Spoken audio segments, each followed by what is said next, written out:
निशा नाम की लड़की से हो जाती है। उषा सुनील की पत्नी कीर्ति को ज्यादा प्यार करती थी। एक दिन वो अपनी बहू कीर्ति के लिए साड़ी ले आती है। ये लो बहू, तुम्हारे लिए साड़ी लाई हूँ। कल पड़ोस की शादी में जाना है ना, तुम यही पहन कर चलना। तभी वहाँ ऋषभ आ जाता है। अरे माँ, तुम निशा के लिए साड़ी नहीं लाई? वो भी तो कल शादी में जाएगी ना? हाँ हाँ, वो भी जाएगी, पर उसके पास तो काफी साड़ी होंगी ना। अभी अभी तो शादी हुई है तुम दोनों की, तो उसी में से कोई पहन लेगी वो। ऋषभ ये सुनकर उदास हो जाता है। तब निशा कहती है, आप उदास क्यों होते हो जी? सही तो कह रही हैं मम्मी जी, मेरे पास तो बहुत साड़ियां हैं और सारी की सारी नई हैं। मैं उन्हीं में से कोई पहन लूंगी। वो बात नहीं है निशा।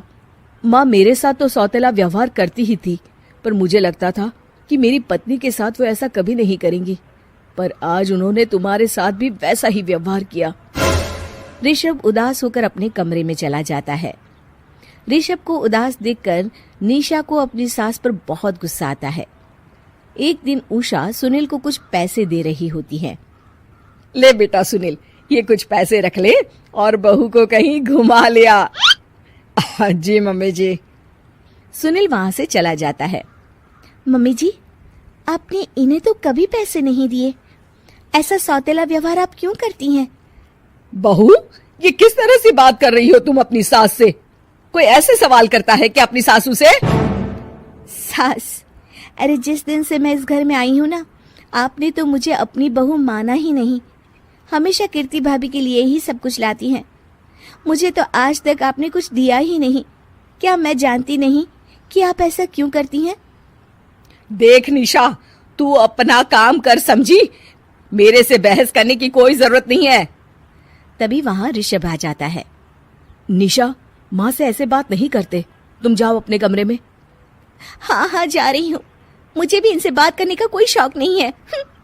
निशा अपने कमरे में चली जाती है और ऋषभ भी वहां आ जाता है। निशा, तुमने माँ से क्यों झगड़ा किया?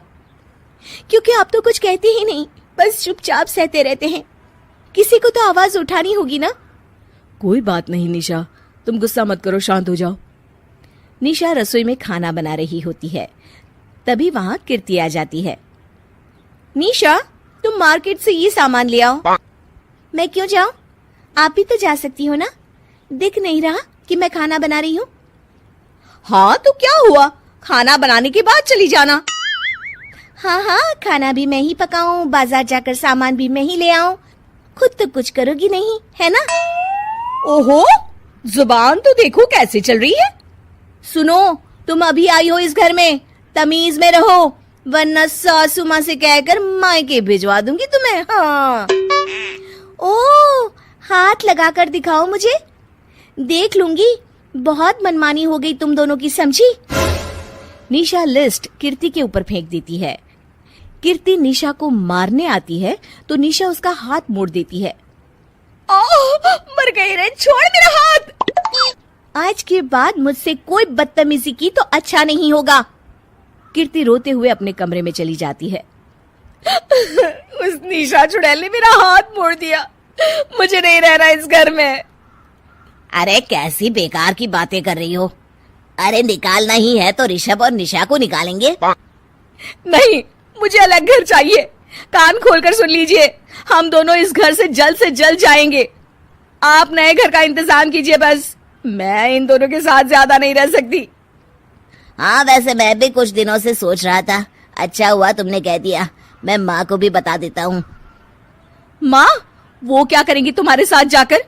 मैं चाहती हूँ कि तुम और मैं, बस हम दोनों ही कहीं शिफ्ट हो जाएं, इस सब झमेले से दूर। अरे पर माँ को यहाँ छोड़कर इस तरह से जाना ठीक नहीं रहेगा कीर्ति। वैसे वो तुम्हें कितना प्यार भी तो करती हैं। नाम का ख्याल रखती है, क्योंकि तुम सगे बेटे हो ना, इसलिए। तुम अगर सौतेले होते तो मेरे साथ भी ऐसे ही सलूक करती जैसे अभी तुम्हारे सौतेले भाई और उसकी पत्नी से करती है। अरे पर फिर भी कुछ भी नहीं। देखो, या तो हम दोनों इस घर से कहीं दूर जाएंगे या फिर मैं अपने मायके चली जाऊंगी। हाँ, बता देती हूँ। अच्छा बाबा, अच्छा ठीक है। सुनील अपनी माँ से बात करने आता है। माँ, मैं सोच रहा हूँ कि कीर्ति के साथ अलग घर में शिफ्ट हो जाऊं। अरे वाह बेटा, ये तो बहुत अच्छा सोचा है तुमने। कब शिफ्ट होना है हमें? मैं भी पैकिंग कर लेती हूँ। अब नहीं माँ, मैं और कीर्ति ही जाएंगे बस। आप तो यहीं रहो, ये पुश्तैनी घर भी है ना आपका। अरे बेटा, तू तो मेरा सगा बेटा है, तू ही मेरे साथ ऐसा कर रहा है।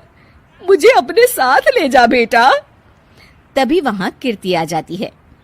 अरे माँ, आपको पता भी है कि किराए के घर में कितना खर्चा होता है, और अगर आपको भी लेकर गए तो और खर्चा होगा। आप तो बस यहीं रहो इसी घर में। कोई बात नहीं सुनील, तुम लोग चले जाओ, माँ यहीं रहेंगी हमारे साथ। हम माँ का ख्याल रखेंगे, तुम लोग अपनी गृहस्थी संभालो। निशा को ये देखकर बहुत खुशी होती है। वो मन ही मन सोचती है, अब आया ना ऊंट पहाड़ के नीचे। अब मम्मी जी को पता चलेगा, बड़ा सगा और सौतेला करती रहती थी। सगा बेटा तो जा रहा है छोड़कर, अब आएगी इन्हें अकल, और नहीं आई तो मैं अल्लाह कर रहूंगी। निशा अपनी सास को कैसे अपने सौतेले बेटे से मिलाएगी, जानने के लिए देखिए सौतेली माँ पार्ट 2।